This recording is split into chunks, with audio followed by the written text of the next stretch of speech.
Hi, good evening, everyone. Welcome. We are going to start our meeting tonight with the oath of office for our two new city councilors and returning Councilor Winland. And I'll invite Judge Shepley to please join us. Judge.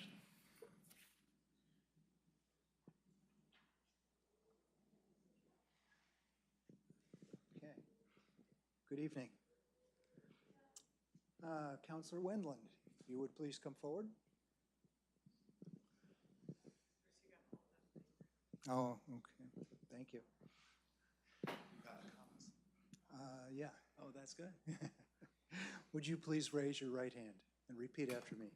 I, John Wendland. I, John Wendland, Do solemnly swear that I will support the constitutions and laws I will support the constitutions and laws of the United States of America and the state of Oregon, of the United States of America and the state of Oregon, and the charter and ordinances of the city of Lake Oswego. and the charters and ordinances of the city of Lake Oswego. I also solemnly swear I also solemnly swear that I will faithfully and honorably conduct myself to the best of my ability. I will honorably and faithfully conduct myself To the best to of the my best of my ability in the office of Councilor of the City of Lake Oswego. in the office of Councilor in the city of Lake Oswego. Congratulations. Thank you very much.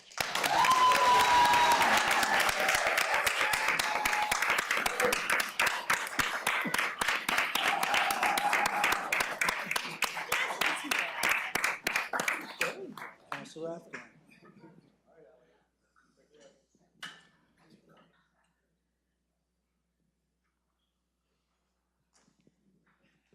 Good evening. Good evening. Would you please raise your right hand? I, and repeat after me, I, Ali Afghan, I, Ali Afghan, do solemnly swear do solemnly swear that I will support the constitutions and law that I will support the Constitution and law of the United States of America and the state of Oregon, of the United States of America and state of Oregon, and the charter and ordinances of the city of Lake Oswego. and the charter and ordinance of city of Lake Oswego. I also solemnly swear I also solemnly swear that I will faithfully and honorably conduct myself I will faithfully and honorably conduct myself to the best of my ability to the best of my ability in the office of Councilor of the City of Lake Oswego. in the office of Councilor in the city of Lake Oswego. Congratulations. Thank you.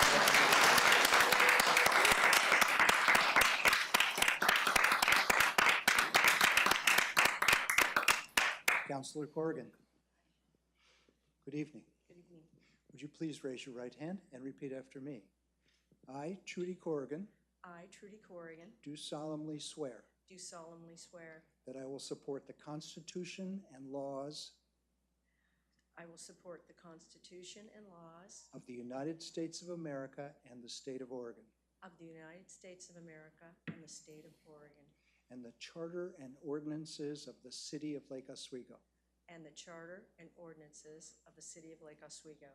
I also solemnly swear I also solemnly swear I will faithfully and honorably conduct myself I will faithfully and honorably conduct myself to the best of my ability to the best of my ability in the office of Councilor of the City of Lake Oswego. in the office of Councilor in the city of Lake Oswego. Congratulations. Thank you.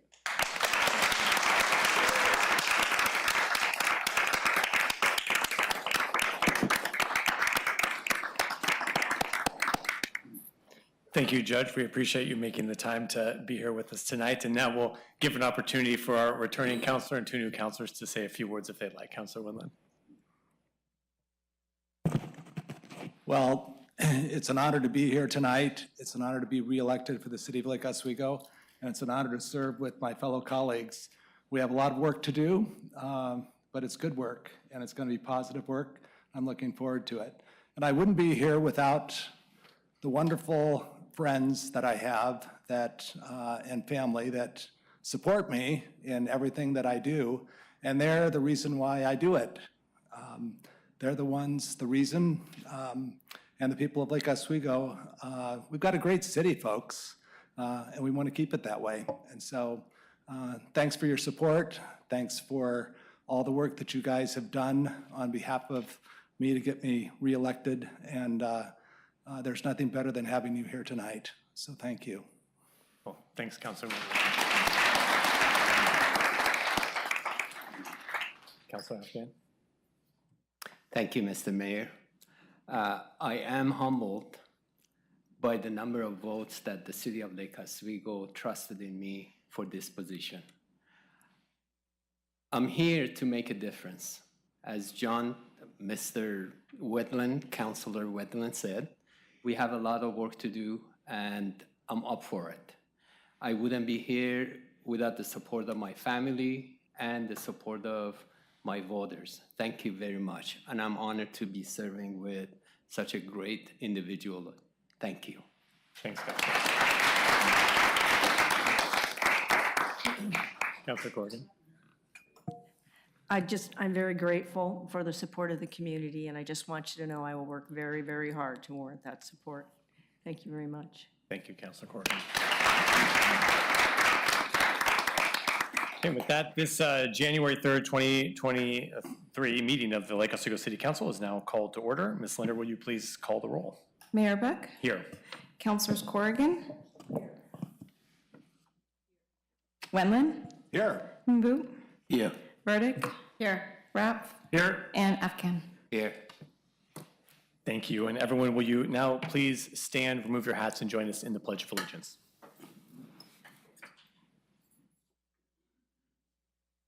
I pledge allegiance to the flag of the United States of America and to the republic for which it stands, one nation, under God, indivisible, with liberty and justice for all.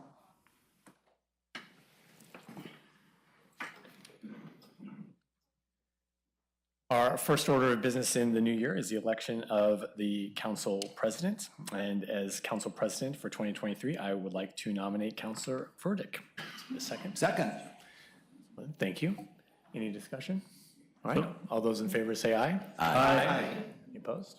All right. Oh, are we going to put Election her through passes. the... Congratulations, Councilor Burdick. Thank you. Thank you for serving. We appreciate it. So it was for John. They have work to do. It was for John. They're going Thank you, out- everyone, for they're coming. going out to a restaurant and having drinks, so, Oh, without us. without me. That's not fair. Today, I'll sign a proclamation proclaiming January 16th as Martin Luther King Jr. Day. The full text of that proclamation is available on the website. We invite everyone to join us on January 15th at 2 p.m. at Lake Oswego High School in the auditorium for the MLK Day celebration. The event will include my friend DJ Avalanche as MC, a keynote address by Dr. Shirley Jackson, musical performances by Alonzo Chadwick Sr., and artwork created by community members. I'd like to thank our partners who have collaborated on putting this event together, including the city, the Friends of Lake Oswego Public Library, the Lake Oswego School District, African American Women of Lake Oswego and surrounding areas, the Baha'i of Lake Oswego, LO for Love, Mary's Woods, Our Lady of the Lake Catholic School Justice Initiative Task Force, and Respond to Racism. All right, now we're going to move into public comment. And first up, I have Jan Sturdivant. And Jan, while you're coming forward, just remind folks, if you are here to give public comment and haven't already turned in a sheet, there's white forms in the back to fill out, and please hand to Ms. Linder. Public comment, we allow 3 minutes, and we have a little timer here on the desk that will keep track, so thank you for paying attention to it. Ms. Sturdivant, welcome back. Thank you, thank you.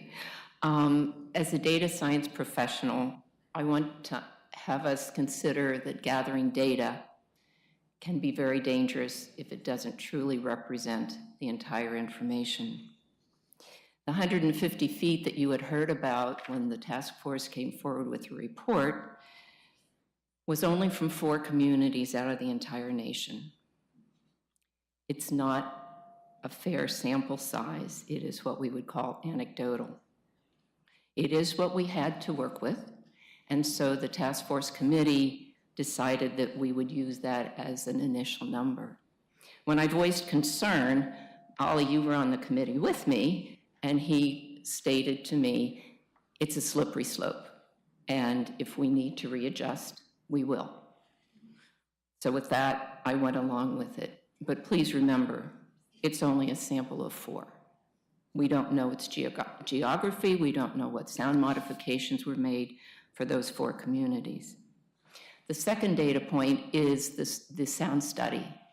We've done 2. The town has ordered those 2. Neither of them represent what we have now. One was pre any acoustic fencing, and the second one was when we incorrectly installed 4 panels. So you have in your records a cell phone video showing a very peak time, and I would hope that you could revisit that as far as hearing clear conversation in the middle of the courts, and then another video was right outside it, and one was 1 block away. That last one, you could not hear 1 pickleball. Over 500 people responded to the task force survey. And you heard the results. We want pickleball in Lake Oswego. Last July, you were given signed petitions, well over 100, saying, keep pickleball in George Rogers. At your next task force, at your next council meeting, you will be hearing from Ivan, and he will share costs of 3 different charges you gave him. I've also understood that you don't have those monies to spend on any one of those 3. Hopefully you could find monies to mitigate that should you choose.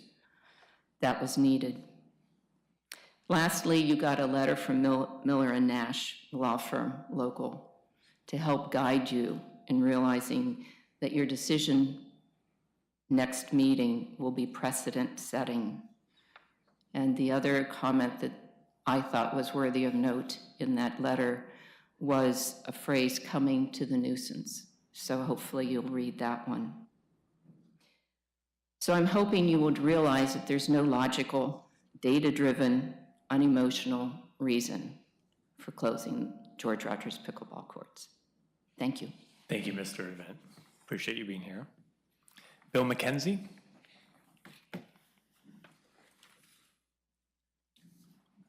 Good evening, sir. Hi. Hi.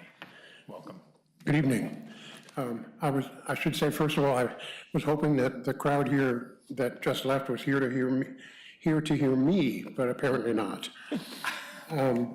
I wanted to come this evening just for a few moments to, I've been a resident of Lake Oswego for about 35 years, and I followed closely the debate over short-term rentals when it was taking place, and have followed since then what's been happening in the city in that regard. And last month I became interested enough to go and do some research on it. And I made a public records request to the city, which responded quickly. And they told me that there had been 42 homeowners in Lake Oswego that had registered under the rules. And then I went and checked on a website called AirDNA, which tracks all of the STRs around the country. And their records showed that there were 72 STRs operating in Lake Oswego. I'm sorry, I apologize. I went on and did my own search of Airbnb and of VRBO and found there were 72. Then I went on to AirDNA, and they reported that as of last month, there were about 90 actually in operation and advertising on either Airbnb or VRBO. I just looked today, and AirDNA says that actually now there are 108 homes and or single rooms that are being advertised on those 2 major websites for STRs. I wrote an opinion piece about this. It was published in the Lake Oswego Review, and I came tonight only because I feel like if the city council is going to pass a rule regarding STRs, that the city council should urge the appropriate city officials to enforce that law, to ensure that the fees that are paid and the registration forms that need to be filed are filed appropriately. Thank you. Thank you very much. Appreciate you coming here.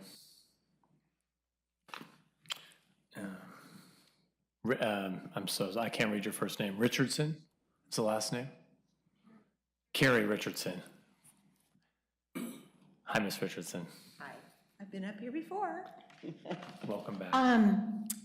First of all, as Jan mentioned, we're kind of curious if you have read the Miller-Nash attorney letter regarding pickleball. If not, we would request that you read it soon. Is my husband's lawyer downtown. We're in compliance with the intent of existing Clackamas CCC zoning codes. George Rogers Pickleball was established by City of Lake Oswego in 2015 for the enjoyment of our entire community, not just us. To close our courts would infringe our rights to use the facilities created for the use by our entire city. The Oregon Supreme Court has made clear what constitutes a nuisance. Closing George Rogers courts would be an unfortunate precedent setting, encouraging others to take action against public parks to restrict the very uses they were created for. Yesterday, I visited Gladstone Public Pickleball Facility and played for 2 hours. This facility was created in an old warehouse. It is an outstanding facility with 9 pickleball courts. It's indoor, restrooms, pro shops, lessons, and a waiting area with food and drink. Lake Oswego, with a much higher tax base than they have, should be able to create something similar if we were forced to move. Our understanding is you cannot close George Rogers pickleball courts until a suitable site is found and ready to play on. A better and less expensive idea would be to re-retrofit our current courts, park facilities, saving the taxpayers a considerable amount of money. Lots. My last word is please, please accept George Rogers courts to be our home. Thank you very much. Thank you, Ms. Richardson. Jason Murray.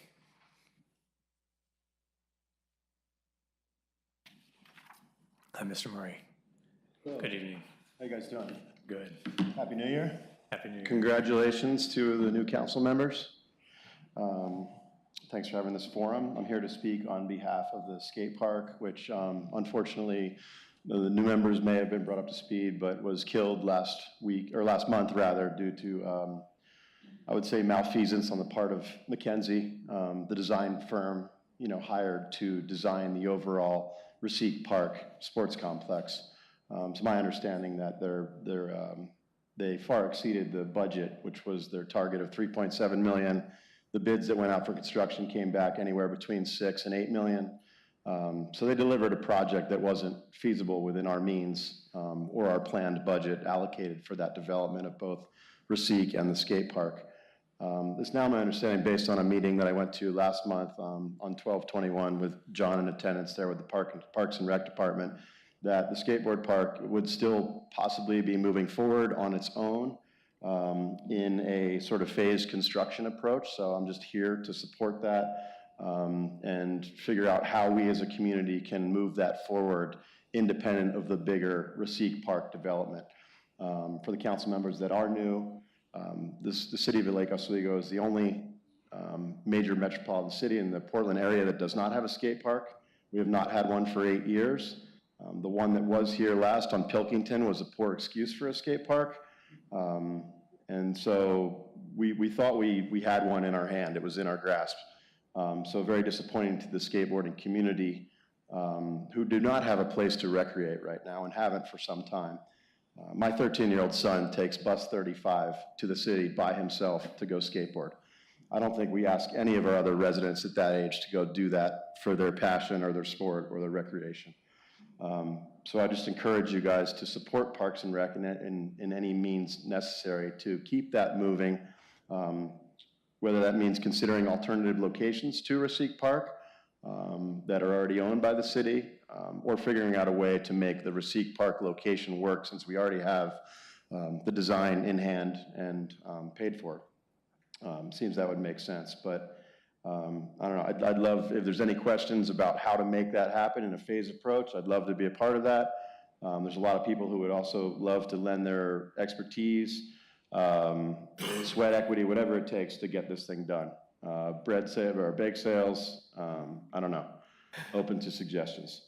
And I'd also like to see if there's any sort of accountability that Mackenzie has on behalf of their incredible sort of oversight. I know that I'm a small business owner. If I come back to a client with a project that costs 2x of what the budget was given to me, my client's not very happy. So does the city council have any plans to hold them accountable?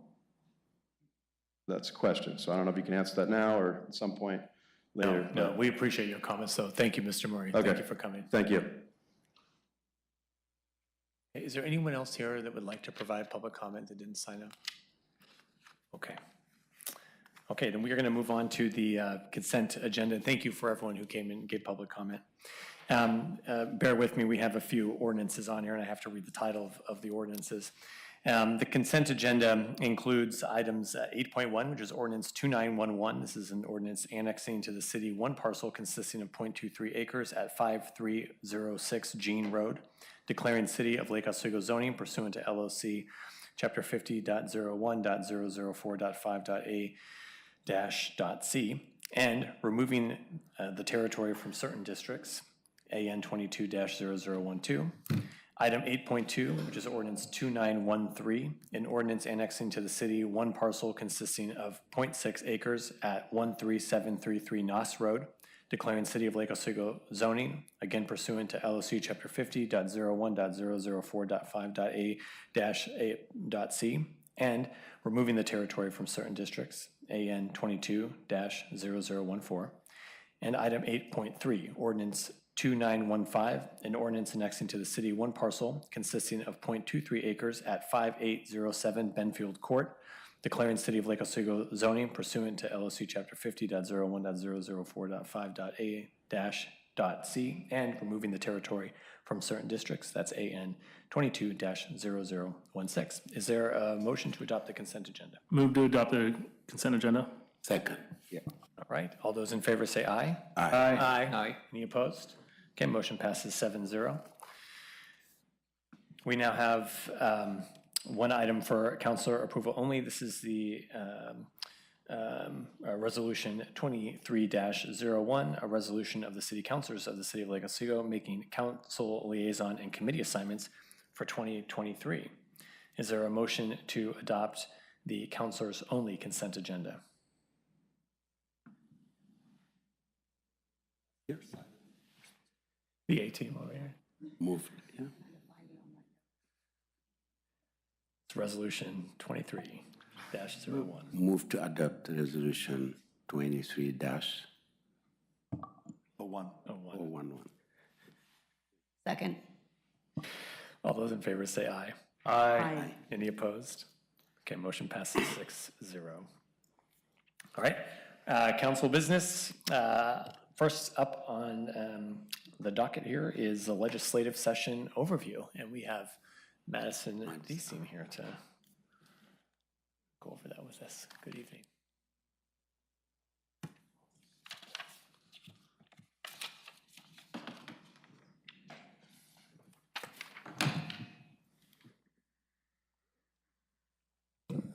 Hi. Hello. Good evening, Mayor and City Councilors. I'm Madison Deasing, the Assistant to the City Manager. For tonight, I will be providing a brief overview of the 2023 legislative session, which is starting in 2 weeks. So this is just a preview of what's to come, and then discuss what the next steps will be as well. I will briefly be going over an overview of the makeup of the legislature, our city's approach, and then next steps of coming back with a legislative priority slate.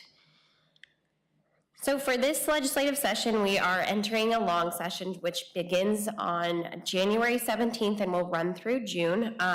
This is when we have the most bills introduced and really sets the groundwork for what the budget will be as well at the state. We have roughly 1/3 of new members this session, which is from district wins, retirements, the recent redistricting as well, and we also have a new governor. Democrats still have the majority of the legislature, but no longer the supermajority. With that, we might see a difference of policies that are introduced, more bipartisan bills, more negotiating and more compromising across the lines. That's what we can expect. With the changes of electeds, we are also seeing some familiar states at the state level. So we continue to have Senate President Rob Wagner, but then also our new Representative Daniel Nguyen for House District 38. In the near coming weeks, Mayor Buck and I will be coordinating a meeting to go over our legislative priorities with both Representative Nguyen, as well as if we can find time with Senate President Rob Wagner in his new role as well. With priorities not only on both of their agendas, but then throughout the state, one thing that we saw through the 2022 elections were priorities related to the state's budget, the economy, economic development throughout the state, housing and homelessness, a real emphasis on the rural and urban divide, as well as education. So with that landscape, we can expect what types of bills are going to be introduced, but we won't know until session is officially started. So that's just a quick snapshot of what we're entering in. Again, we'll know more once session begins. And so just as an overview for our new counselors, as well as our returning, just the staff's role in tracking our legislative agenda, as well as what is our typical practices for advocacy at the state. So as outlined in the council report, the city council and staff follow a council-adopted intergovernmental relations policy that outlines our role and objectives at the federal policy arena, state, and regional. And then I would say in this perfect world, that center of that Venn diagram is where our city council goals are elevated on these three different arenas. With that, we have obviously our legislative agenda for the state, but regionally we have staff that are on committees, we have counselors that are on committees, we just obviously passed your council appointments. So we are in these different arenas, not only these threes, but also in a local, what's happening on the ground as well. So with the intergovernmental relations, our goal is that through these partnerships, we're doing coordinated and collaborative efforts to advance the city council's goals and objectives, and that is creating space that we are bringing LO to the table in these different spaces as well.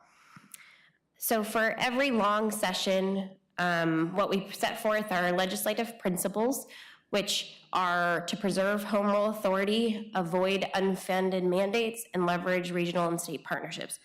And the way I look at the principles versus our priorities is the principles don't change necessarily based off of legislative session. So this is the foundation of what we believe in when we are advocating. Then on the priorities in the legislative agenda, those are going to be shaped based off of the landscape of today, city council goals, and the legislative session and what we see as coming down the pipeline. So as a first glance, this is what staff has identified as priority areas, being land use, urban growth boundary, tolling, transportation, housing, public safety, clean energy, and climate action. As outlined in the council report, I'll come back in February with a more detailed legislative agenda with bills that we've already started to identify. Once the legislative agenda is adopted by council in February, then the city manager's office will be responsible for tracking and managing the agenda on behalf of the city council. This is led not only by the city manager's office, but we have a cross-department legislative team, which is made up of the city manager's office, engineering, planning, the city attorney's office, and then public safety representatives.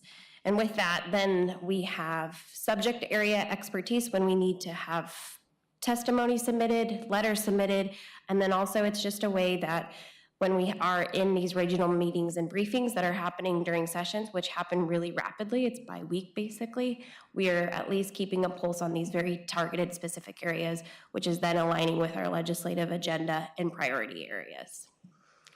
So as I shared, the next step will be to return with a formal legislative agenda, which is based off of your city council goals, so that won't take place until you do your council goal setting later this month. Then we will have the priorities. Some of the bills will already be introduced, majority will be, so we'll start to have a tracking list. In addition to that, I also included in your packet the League of Oregon Cities legislative priorities for 2023. This was voted upon by the membership as well as our votes that we had done late this last summer. And then, so we'll be working with the league for not only supporting theirs, which are in alignment with ours, and then if we have any special policy needs or if we have any concerns that's really like Oswego focused, we can also tap the league for their expertise.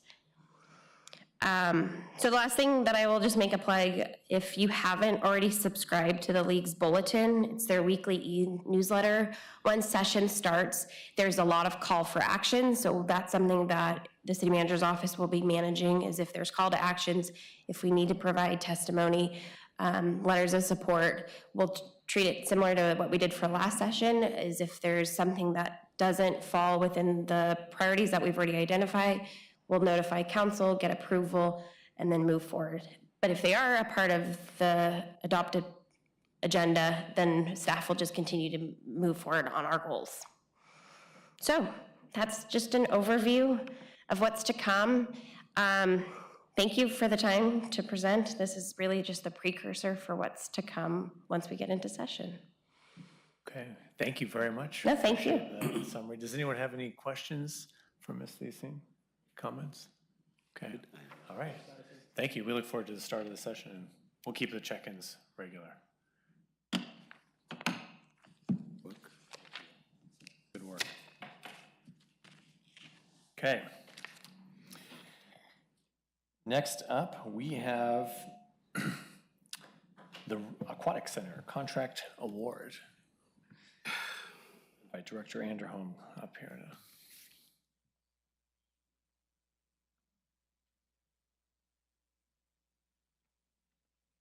Good evening. Good evening, Mayor, City Council. Ivan Anderholm, Parks and Recreation Director. I'm here before you this evening. It is evening. To talk to you about where we're at with the contract and ask for a recommendation to authorize the city manager to sign the contract for the Lake Oswego Aquatics and Recreation Center. We were here at your last meeting to talk about the funding shortfall that we have for our capital projects and our bond projects, and we're given direction to go back and continue value engineering to the extent we could with a apparent winning contractor, and then come back to council with a contract. So that's what I'm here to do this evening. The contract that's before you or for consideration is with Triplet Wellment Contractors. As you're aware from my last presentation, council back in October approved an alternative procurement approach, which was a request for proposals, which was both a scoring of qualifications experience as well as a price proposal. In your council report, you do have a reporting in the discussion of where those cumulative points came out, and we obviously had a high point. Because the cost proposal for all of the proposals that we received were over the engineer's estimate, we did have some latitude to do some value engineering beyond deductive alternatives with the contractor. So the first thing I want to cover is there were some deductive alternatives that were included in the bid document. And I'm referring to attachment 1, which is the Triplet Wellment base bid. There were 2 deductive alternatives, and they're in brackets that we had listed in the project. One of them was for acoustic finishing system in the gymnasium, and then the other was additional acoustic control and adjustments for the natatorium. We put those in as deductive alternatives because we were going from an excellent acoustic facility to a world-class acoustic facility. And at the time that we bid it and we had the engineer's estimate, we thought that we may be able to achieve that. However, with the way the bids came back, we have elected to deduct that out. So that results in about $112,000 reduction in the base bid. The other items that I want to discuss with you in a little bit of detail are VE options, value engineer options that we looked at and talked to the contractor about, and the contractor has provided us pricing for those.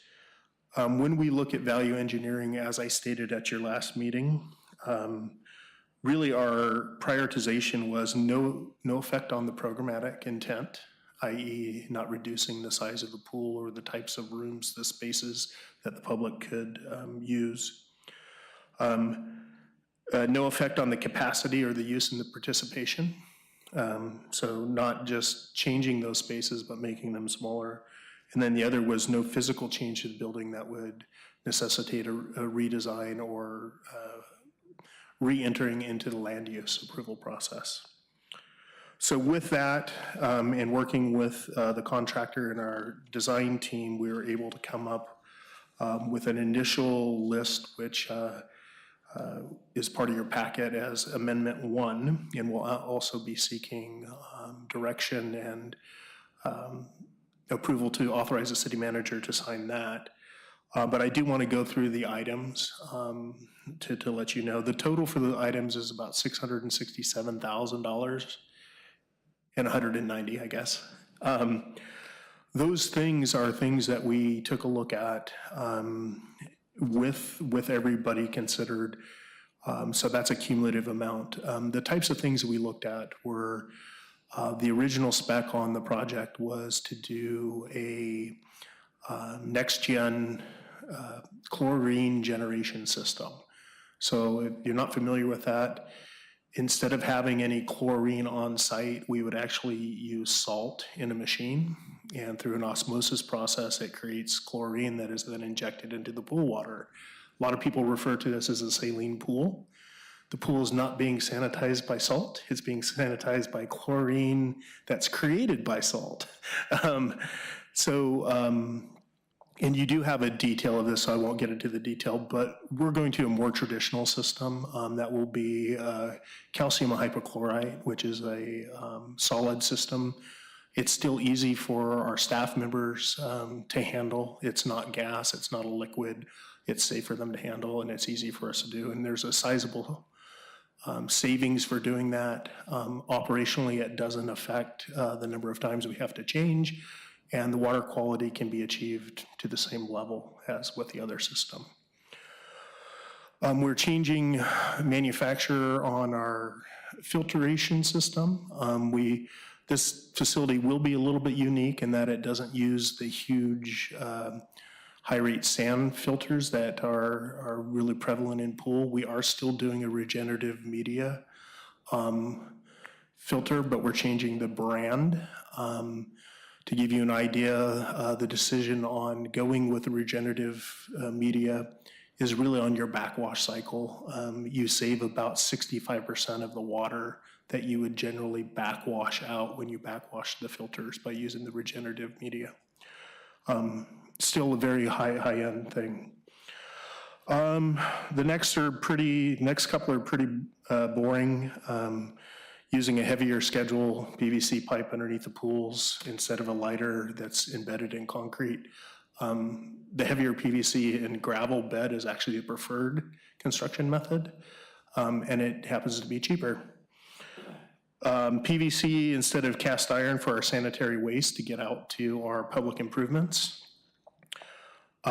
We are reducing the event rental space, which is a very small space, but really what we're doing is we're reducing a wall that would have divided it into a couple spaces big enough for about 10 people each, and reducing some casework, but we did find some savings there. We're going to not have a radiant floor system in our locker rooms. For those of you that have been to a place that has this, usually they're throughout, so it would be pool deck, it would be everywhere has a radiant floor system. This was something that we came across and our contractor pulled it out that it was only in the locker rooms. So you would still be on the cold pool deck, you'd still be in the cold hallway, but then the locker rooms would have radiant floor heat. And it's a redundant system. We do have HVAC to keep the locker rooms comfortable, so it's really a floor thing. We're reducing the decorative planning scope by 25%. If you've heard me talk about any of our plantings or decorative plantings in our parks, we have a tendency to design them so they look complete and mature from the day they're planted, and then 5 to 10 years later, our maintenance crews have to go and reduce the number of plants, so there's space. So we are doing that. Tree protection fencing by owner, we did that on the golf project. It's pretty much, we only have a couple sections to put up, and we're doing that in-house. And then the last, which is actually probably the most substantial, and thank you to Councilor Boone for his guidance on this. But we were able to, by us holding the builder's risk insurance, the city holding the policy, as opposed to the contractor holding it and passing on that cost, we saved nearly $200,000. And really, it's a great cost savings. And it doesn't expose us to any more risk. Good job. So with that, I would recommend that that council authorize the city manager to sign the contract for work order 305, the Lake Oswego Recreation and Aquatic Center. Authorize the city manager to sign it in the amount of $36,515,587. Okay. And also the amendment 1, which is the VE that I just described in the amount of $667,190. Any questions? Well, we have some questions. First of all, I just have for me, the numbers have to match, right? It's the accountant in me. So in attachment 3, original contract amount says $37,182,777, right? But I come down here to the attachment 1 and it's $37,294,777. It's, what accounts for the difference between that bid and what's in attachment 3? The difference, and I knew that you were going to catch this, Mayor, the $37,182,777 that we used and we used in a previous report was assuming that we were going to take the deductive alternatives. So what you're saying is a difference of $112,000, which are the two deductive alternatives, which is the $62,000 and the 50. And the $50,000, yes. Okay, so the other alternatives, the additives, we're not doing those. We are not doing any additives at all. They were just options, and we showed you their entire pricing sheet.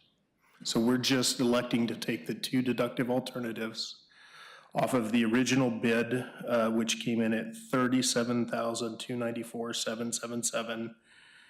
If you take the two deductive alternatives from that, you get the $37,182,777. The 112. And what about there's a deductive, like in alternative number 1, there's just one component that's deductive, but is that contingent upon one of the additives? If there's a $37,000 metal building system?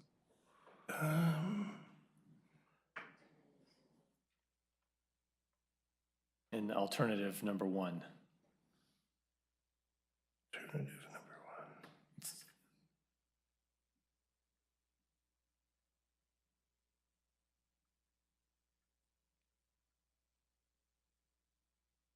Down towards the bottom.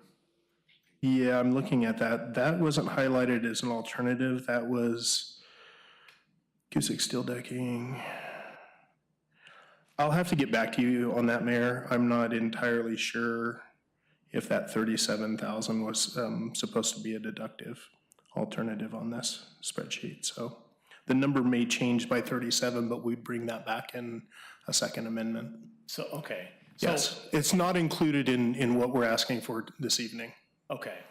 So there's a kind of a construction management question here. So we have all the different line items. For instance, there's the pavement markings, okay? Pavement markings, $103,515 to paint the stripes.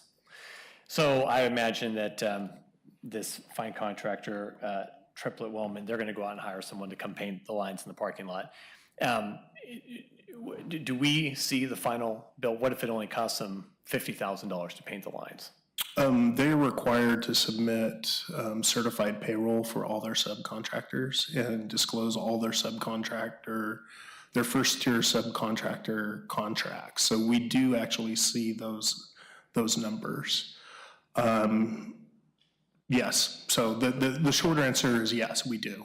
Okay, so do we have is there an owner's rep on this project, or is it just us? We have a dedicated project manager within the department that will be working on it, along with a team that includes myself, Tony Vanderberg from LO School District, and as well as admin and our second project manager will be involved in this project. Okay, so we'll be watching, okay. Absolutely, yes. Okay, thank you. Councilor Raff.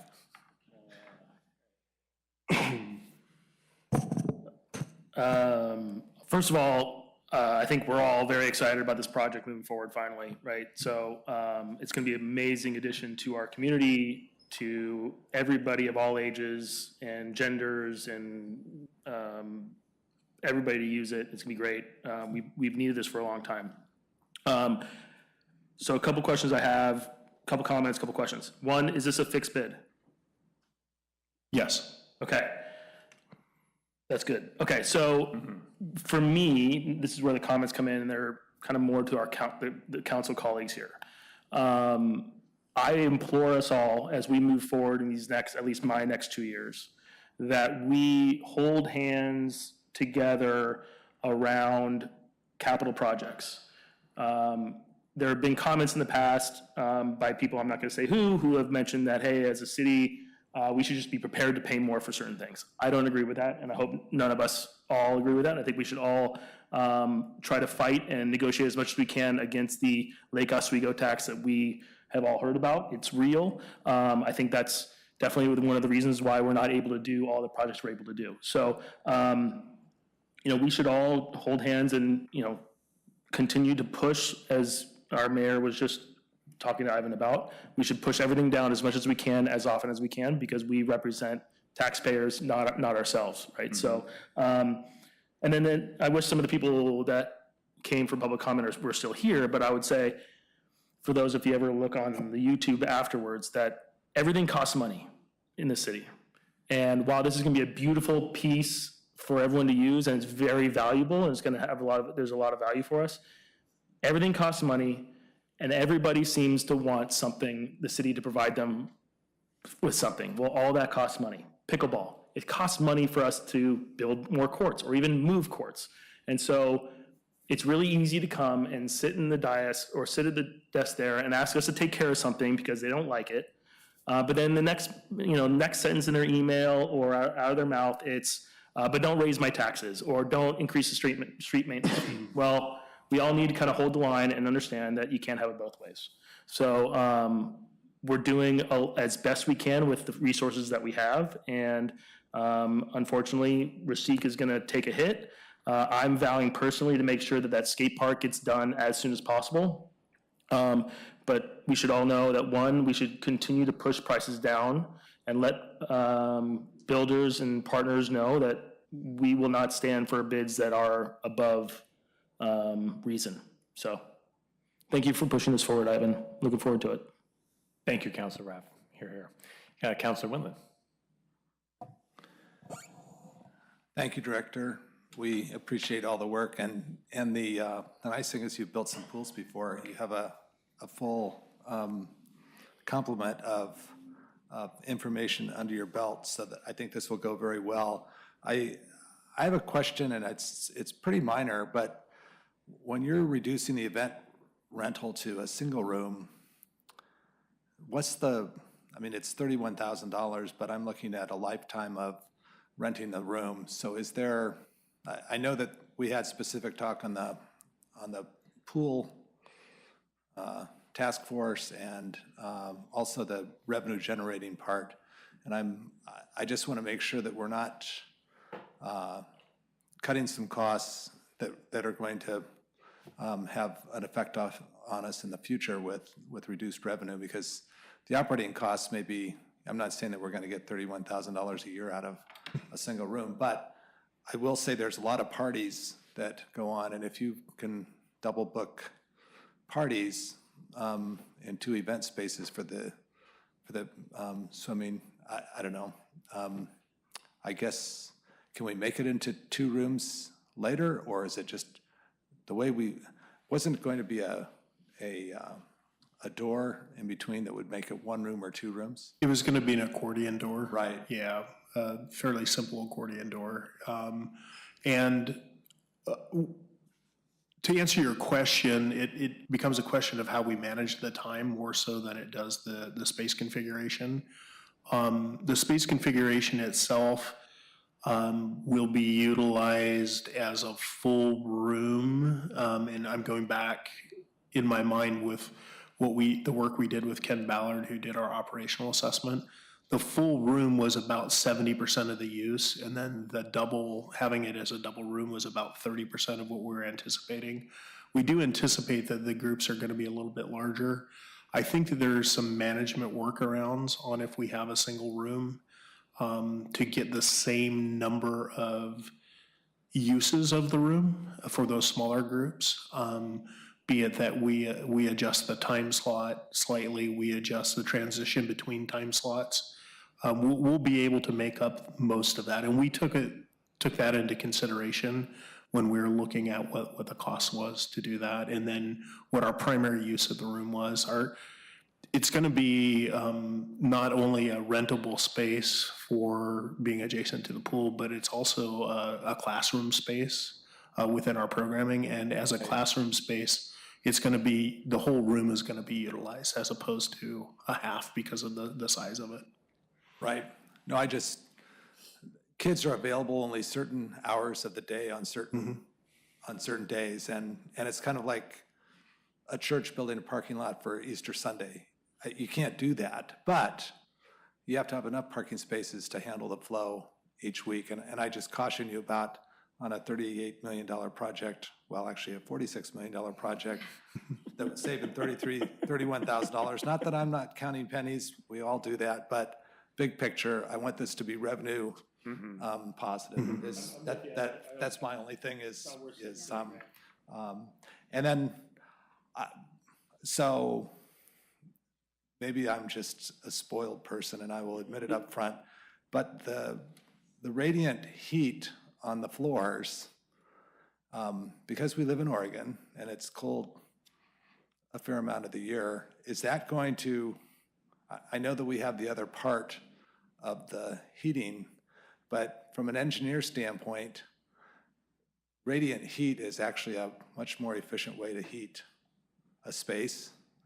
And all I'm saying is that you can turn the heating system off in the locker rooms to a certain extent and pay a lot less for radiant heat. And again, it's one of those things, and I know we're not supposed to be microengineering, but I'm just trying to ensure that our users have warm feet if it's a viable alternative. So I don't know. I would just look into that, but I'm totally supportive of your value engineered options, and I appreciate you and the contractor going through and making sure that we're looking at every stone. So, but I'm in total support, and I agree with Councilor Rapp. We do get the Lake Oswego bump, and it really is discouraging. But we just need to be vigilant about going through. And I would say call in experts. If you feel like your staff is not capable, time-wise or whatever, don't be afraid to get additional help where you think we might be able to control the contractors. Anyway, if you need somebody with a gigantic hammer or something like that, don't hesitate. So, anyway, I'm excited. I think it's about time we sign a contract, wouldn't you say? That's right. And I know it's your first big vote. It's probably the biggest vote, well, one of the biggest votes that we're going to do on a contract. It's a big contract. It's pretty big. For a first time. And we're not approving $600,000 bathrooms. So. Counselor Afghan. Thank you, Mr. Mayor. I have a couple, 3 questions for the director and 1 comment for you, sir. I think I heard the contracting strategy is a fixed bid. Mr. Mayor, that means if the parking lot striping is going to be $50,000 versus $125,000, it is what it is. So I wouldn't expect to see any reduction in the We never final expect comment. that. Yeah. We never expect that. Thank you. Director, what is the floor finish of the locker rooms that's being discussed here? Is that tile, concrete, or carpet? The floor finish in the locker rooms is a polished concrete product. Yes. So it would make a difference if we had a floor heating system. Yes, it would. It would make a difference to the touch. The unique thing about this, and when we looked at it as a deductive alternative, we looked at, because it's redundant, it wasn't designed as a standalone system. It is, the air temperature and the environment is still reliant on a traditional HVAC system. That's where it became something that was attractive as a value engineering, is because we do have a system that does have the capability that's already spec'd to climate control. The feeling of the concrete will be the same from the deck to the hallway to the locker room to the hallway to the lobby. So it's going to be really consistent, whereas with the system it would be kind of an inconsistent feel. Okay. Thank you. I have this question is very high level on the project budget. Getting visibility to the numbers, so I'm not quite clear, what's the total budget or the project cost? I think it's 46 million? Yes, it is. Okay. And how much were we able to secure through the bond that we passed? The total bond that we passed was about 31.2 with premium. This project is, the funding for this project is, will be partially our bond dollars, will be park system development charge dollars, as well as general fund dollars that have been accumulated over the years within the parks budget dedicated to this project. It's on page, And the school district. What page is it on? it's on page 13 of 85, attachment 4, which is the December 20 staff report. Yes. Page 4 of the December 20 staff report, attachment 4. I did look at those pages, but between all those numbers, I was lost and I was trying to get the high level numbers. Yes. So the school district is giving about $9-some million? 15. 15 to the capital, yes, to the overall cost. And we've made a request that they increase their contribution, which I believe they're still considering. And I fully expect that they will contribute additional funds. They just haven't closed out their 2017 bond, so they don't know exactly how much they can contribute. Above the 15 million? Above 15. Okay. Yes. So if I look at everything, that from school district, from all the funding sources you mentioned, we have 10% in contingencies. Is there additional funding that's available to us if we run into additional costs? So I think we talked about this at the last meeting. We should have included the packet from the last meeting in this packet, given that you all are new. I apologize for that. First of all, I feel confident you can proceed with the current amount of funding that you have because you won't have a cash flow problem. In other words, this project will take us 18 months to build. It'll take us 18 months to spend.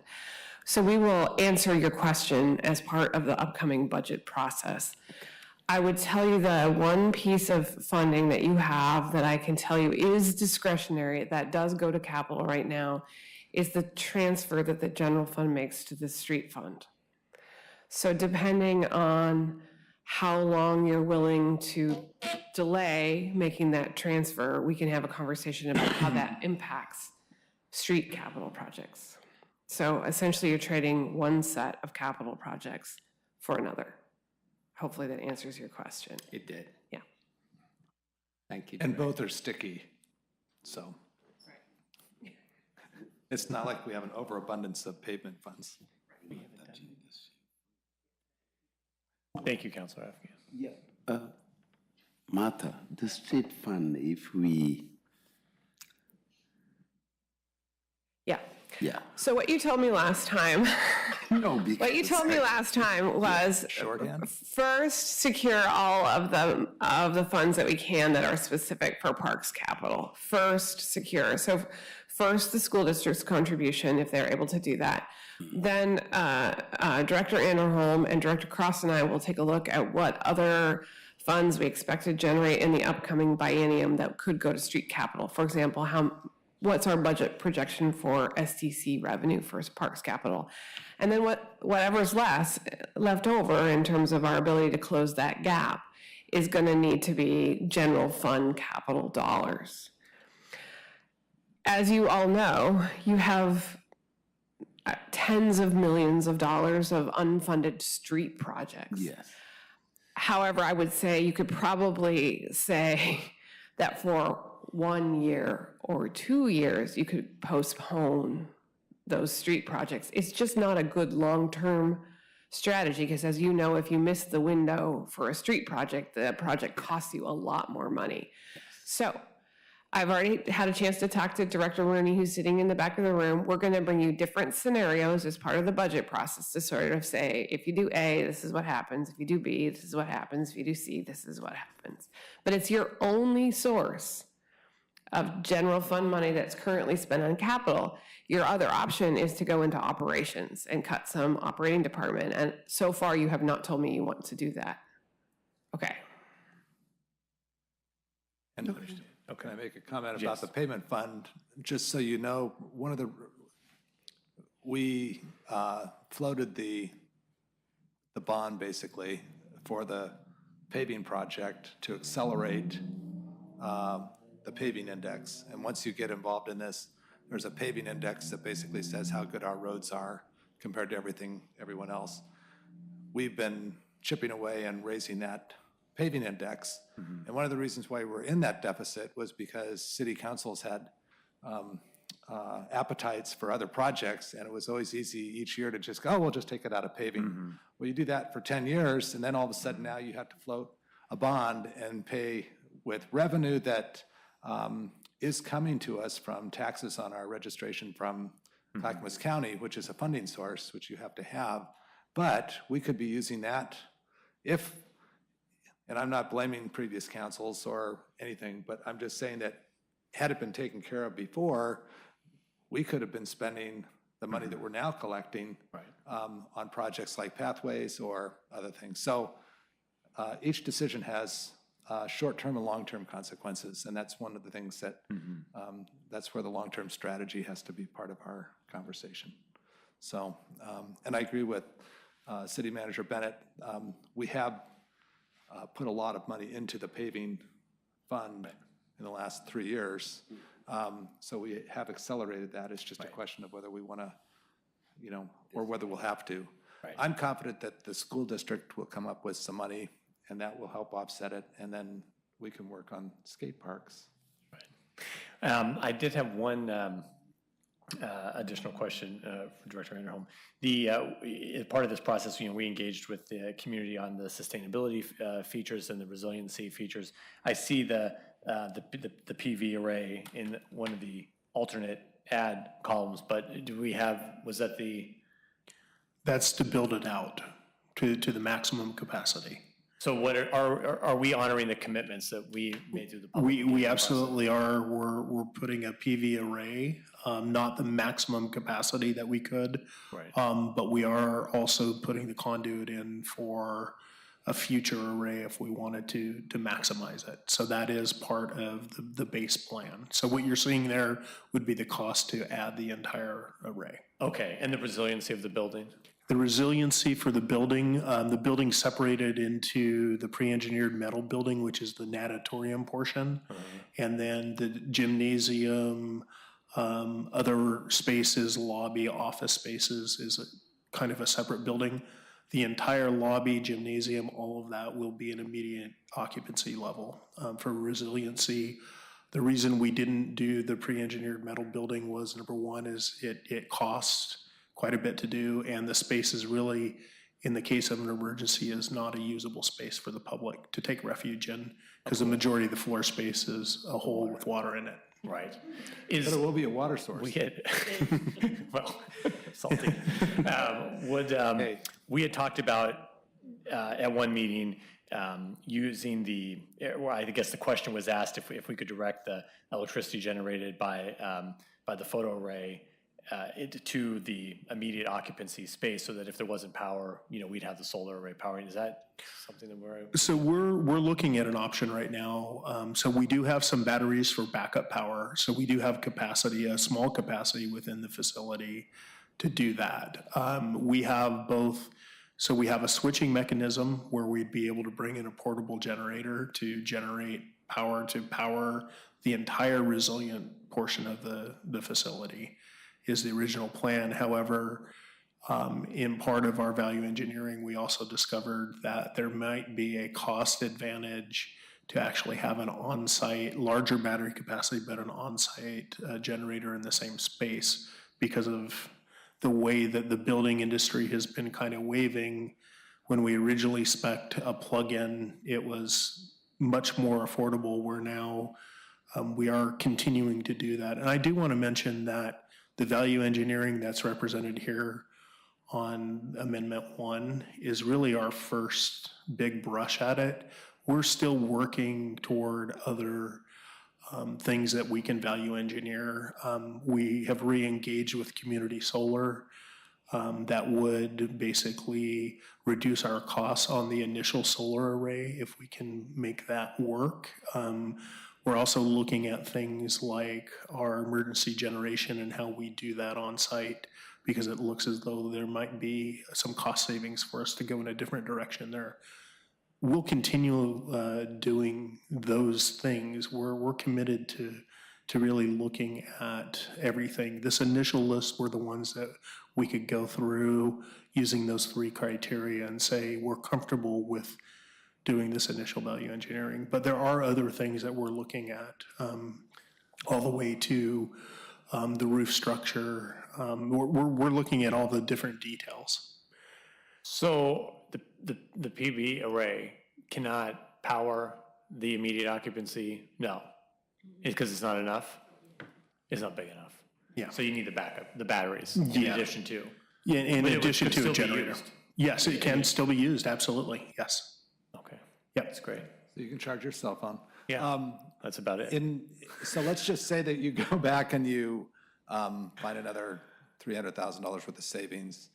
Once we, just so everyone knows, I think I know the answer, but once we approve this, if the council decides to do that, we'll get that knocked down from the price, correct? On the things that we're working on, yes. So there are deductive alternatives in the building process in a project this large. There are some things that we will come across that will be deductive or net zero cost-wise alternatives as we move through the project. I'm not going to sit here and promise you anything. I can tell you that we're working diligently to identify those things and do our work to make sure that it doesn't affect the experience that the public has using the facility and doesn't affect our bottom line operating the facility. But we will continue to look at those. But I have done projects where we've had deductive alternatives or deductive change orders that have come through. Because as we were building the project, the contractor came and said, well, it would be easier for me to just do this instead of doing it the way you said to do it, and it'll save you some money and it'll save me some time. So, Right, but we want to prevent ourselves from, it can go the other way too. If we decide to do something different, they put a change order through. So, does that make sense? yes, So- yes, it does. So we just want to make sure we have more reductions than we do additions, if that makes sense. Yep. Okay. Would someone like to make a motion on work order 305? I'll move to direct staff to continue value engineering negotiations with the selected contractor before submitting a construction contract for award to the council. And 2, postpone the receipt project until a funding strategy is developed. Well, hold on. Hold on. No. Whoops, I'm sorry, I'm on the wrong, sorry. That was last. I would move to authorize the city manager to sign a contract amendment 1 with the triplet Wellman Contractors in a contract amount of $36,515,587 for construction of work order 305, the Lake Oswego Recreation and Aquatic Center. Is there a second? Mr. Chair, or Mr. Mayor? Oh, yes. I'm sorry, I was just looking. second first. Pardon me? You get a second first. Oh, I'm sorry. Oh, would someone like to second? I second that. Councilor, okay. I'm looking at the Amendment 1 and the value engineering. And I'm thinking there is a additional $70,000 that should come off of the contract price relative to the builder's risk insurance. We're going to, the bid included $269,860. That's being removed, but we're paying $70,000 under city funds, but the contract price effect is $269,860. Amendment to the motion? Right. Amendment So number 1. everybody follow that? No, we're Okay. out. What Okay. numbers are you looking at? It's on page 9 of the staff report, the council report. The last item was the builder's risk insurance. Mm-hmm. The heading is. 199. It was bid as $269, and you can see the value engineering price is stated as $199,860. That is value engineering to the project, but as to the contract amount, how much is the contract going to be reduced? It would be reduced by the amount of the bid for the builder's all risk. But the city's going to pay the 70. Right. Out of a separate pocket. Right. Okay? So I think the actual Right. amount is. And that's not reflected in the, The 269,9 or 860, right? 737. 737,190. yeah. So how do we resolve that? I think the maker of the motion could just say, I'd like to amend Amendment 1 to 90, and the seconder could just, correct? Well, I get. 667 plus 70. Oh, you're at the total. If I detect 70,000 off of the total. Go for it. Give them the number. If you deduct 70,000 off of the total contract amount, it would be 36,445,587. 36,445,587. And if the maker and the second agree to that, that would be. The maker agrees. Okay. Second. I agree. Okay. Is there any discussion? Okay, all those in favor say aye. Aye. Any opposed? Okay, motion passes 7-0. Thank you. Good job, everyone. Thank you, Director Anderholm. Good catch, Mr. Boone. It doesn't make any difference in the long run, so. We almost had some heated concrete. Okay, so we are going to now move into our Right. two public hearings this evening. Both are annexations. We will start with, we welcome Mr. Espy. Thank you. Mr. Espy, I imagine you are going to present both of these annexations to us, and then we will conduct the hearings. Is that correct? And Evan will give us the. No, and Mr. Boones. Before he starts, the process is, and first of all, for the record, with the council's permission, I don't see anybody in the audience who would likely testify on this. I just see staff members. Is there anybody on Zoom who wants to testify? With that, I'll skip all the testimony process then.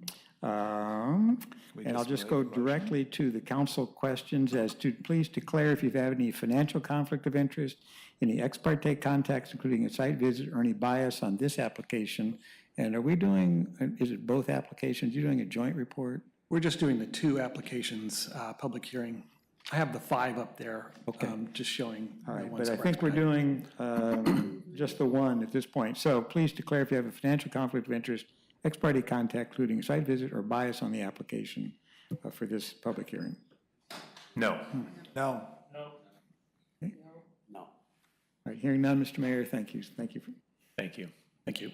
Okay, Mayor Buck, members of the council, we have before us this evening, or we had before us this evening, 5 annexations that were being considered, and 3 of them, of course, were approved on the consent agenda as expedited. Those will not be discussed here. The annexation of 16193 Inverurie Road and the Boones Ferry Road properties are being processed as public hearings, and those are the ones that are actually before you this evening.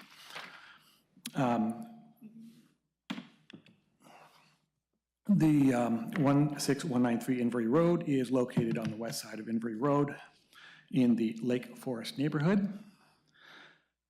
It's under Clackamas County's jurisdiction and is zoned low-density residential. It's designated R7.5 on the comprehensive plan and will be zoned R7.5 on annexation. Sewer and water service, sanitary sewer service can be made available from an existing 8-inch public sanitary line that currently terminates with a clean-out approximately 275 feet from the property. And of course, that one is going to be constructed hopefully associated with the 16085 property, which will bring it down a little bit closer to the subject property eventually. Water is also available from a Lake Grove Water District line in Inverurie Road along the site frontage, and this property will remain in the Lake Grove Water District and will continue to be a Lake Grove Water District customer.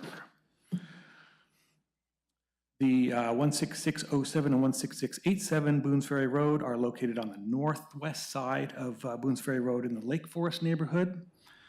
The subject properties are currently under Clackamas County's jurisdiction, zoned as a single-family residential R8.5, and they are within the Westlake Grove Design District and designated WLG R2.5 on the rear half and WLG RMU on the front half. That matches the City of Lake Oswego Comprehensive Plan map, and properties will be zoned WLG R25 on the back half and WLG RMU on the front half upon annexation.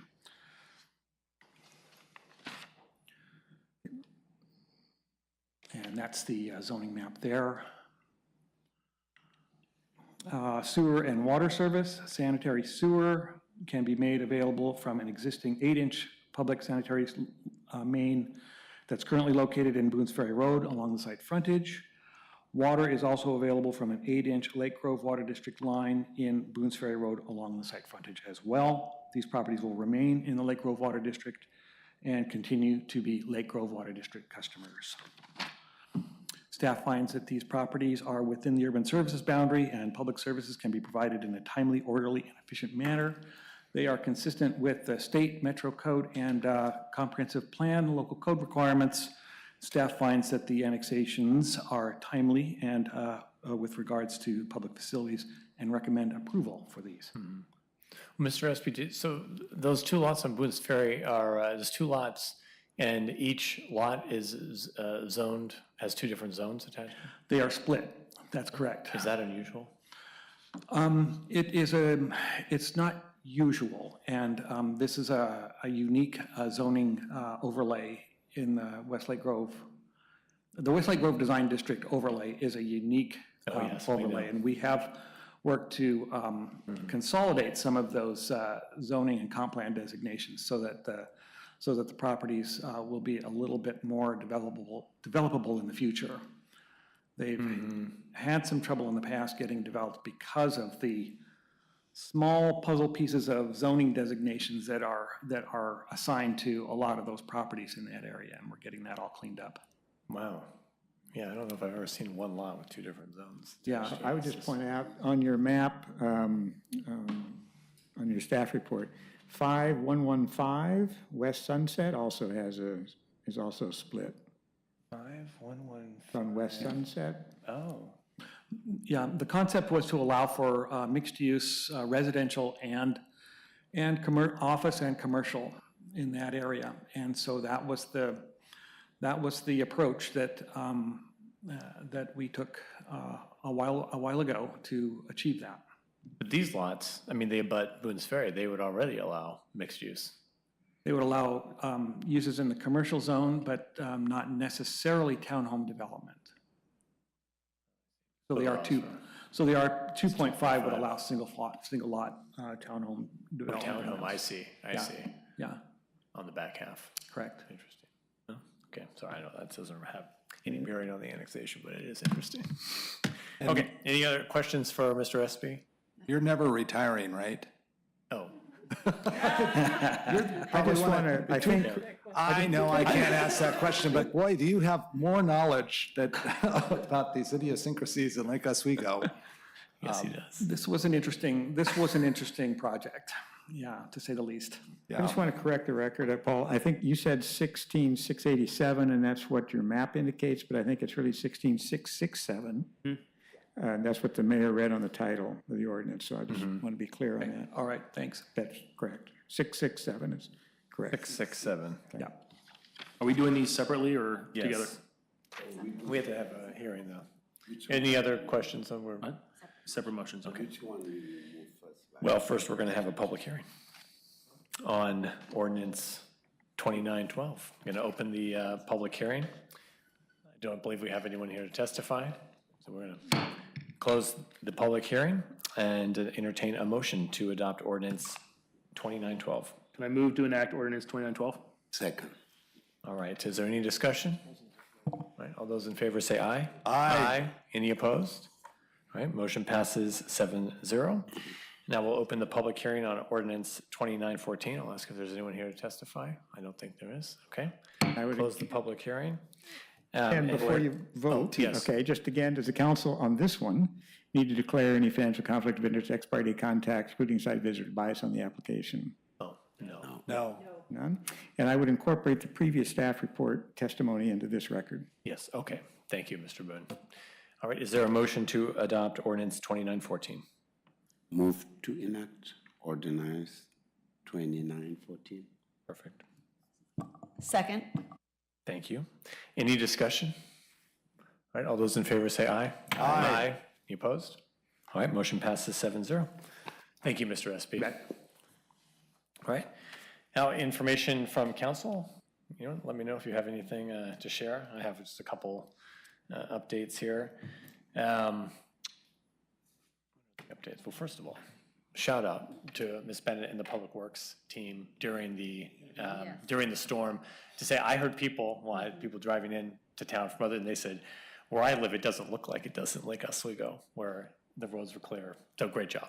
Well, I think that Great job. Better is I didn't hear anybody say anything, which is Well, that's a true. good sign. That is, no news is good news. Yes, that's right. So good job. Ms. Rooney's in the back there. Also, so at C4, we've been talking, last meeting we talked about the regional mobility pricing project. So as you know, we got the I-205 toll project. We know about the I-205 toll project. Now, the regional mobility pricing project is the more complete tolling of both I-205 and I-5 that ODOT is looking at. So that's the regional, the RMPP. So right now, we have until January 6th to provide some feedback. So Ms. Rooney, her team, and I met last week. We're going to be submitting some comments. Both Will Farley, our traffic engineer, he tracks this. There's a team of staff folks from all the cities that follow along with this, and they have some very technical recommendations and then we'll be sending a separate letter, a more political letter as well. But essentially, the team is doing a really good job tracking various mitigation projects that we're asking for as part of the RMPP. It tracks just like the I-205. They're looking at what mitigation should we do, what are the impacts, and all this stuff from ODOT. It's very confusing. There's now a whole set of different committees set up to talk about tolling, to talk about whether it's there's there's like a congestion pricing committee, there's a toll committee, there's an impact committee. I mean, it's just like committees on committees. So we are working to track this work and to send in our feedback to ensure that the roadways in Lake Oswego most impacted by this, that those impacts are addressed. And that's kind of the message that we've been pushing. But So Erica and her team are doing a good job. When you say impacts are addressed, I mean, this is what, the information we're getting from ODOT is that tolls collected, so there's two purposes to this congestion pricing program. One is to price the roadways to reduce congestion during the busiest times. Two is to pay for needed transportation projects, both like in the I-205 case, it's expanding the freeway. I-5, they're looking to expand these constrained corridors, but then also to pay for these mitigations. But that's the big question. That's the big question, whether they're going to pay for the mitigation. And so that's what we're going after. right before the tolling begins.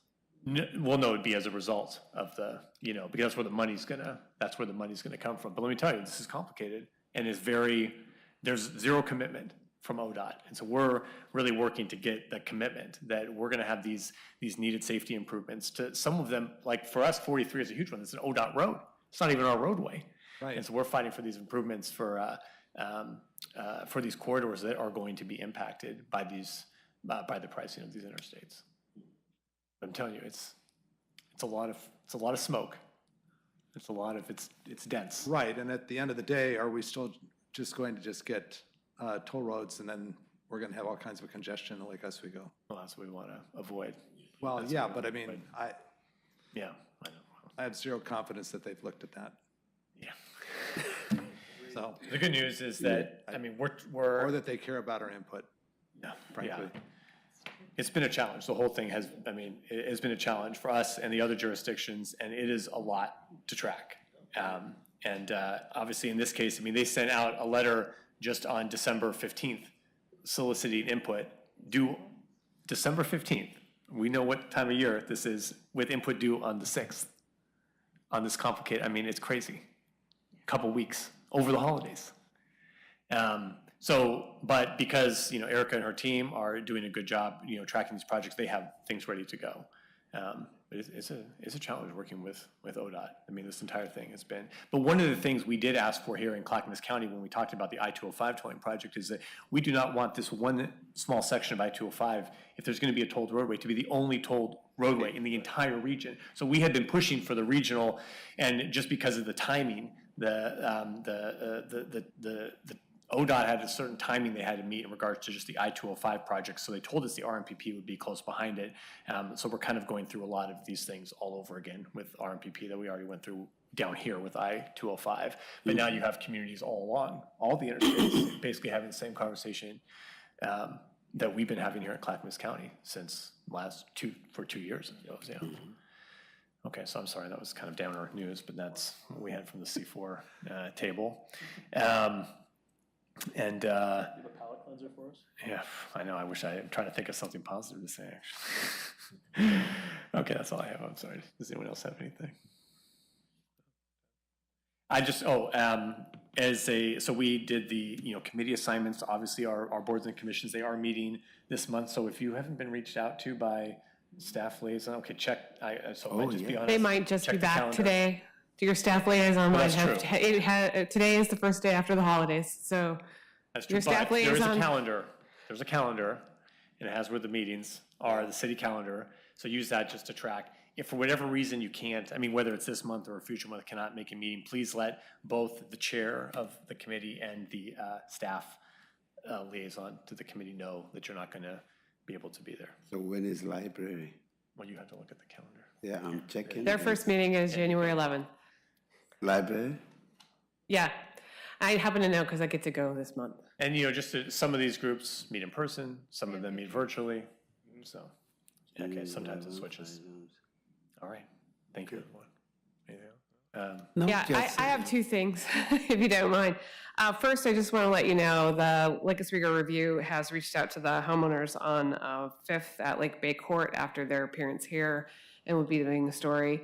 I think I told you in one of my Friday emails that we do have some things that we're going to be doing this winter to try to make it a little bit better. It's not going to be the ultimate solution. And I will say the property owners are happy that we're trying. And I hope it does make things better. The second thing I just wanted to let you know is your goal setting packet is going to go out on Friday. I'm going to send it out via email. So if you haven't checked your city email in a while because it's been the holidays or you're brand new, welcome on board.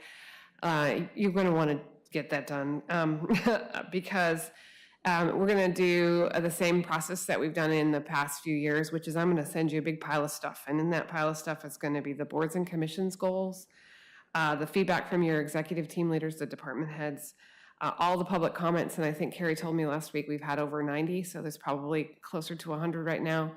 And then I'll send you a final quarter report, year-end report on last year's goals. Public comment on our goal on specific. Yes, we invite the public to offer their thoughts to all of you, usually the month of December. And as you would expect in Lake Oswego, quite a few people take us up on that. And so I'm going to send you out this entire packet and a link to an online form. We're going to use the online form like we did last year, and you will give me feedback individually on what you think the highest priorities things are, both in the 3 to 5 year time horizon and also in the 18 to 24 month time horizon. I'll package it up and compile it for all of you so that you get a consolidated report when you could do your goal setting on the 21st of the month. Makes the day go so much better if we do this work in advance so that we already know what everybody's thinking. Planning to have goal setting here on the 21st in this room, because you'll remember under new state law, we have to offer a digital option, virtual option. So this is the only room where I can really have you guys all meet and allow the public to watch you from home. And we're going to start at like 8:30, hopefully try to be done by 3 o'clock.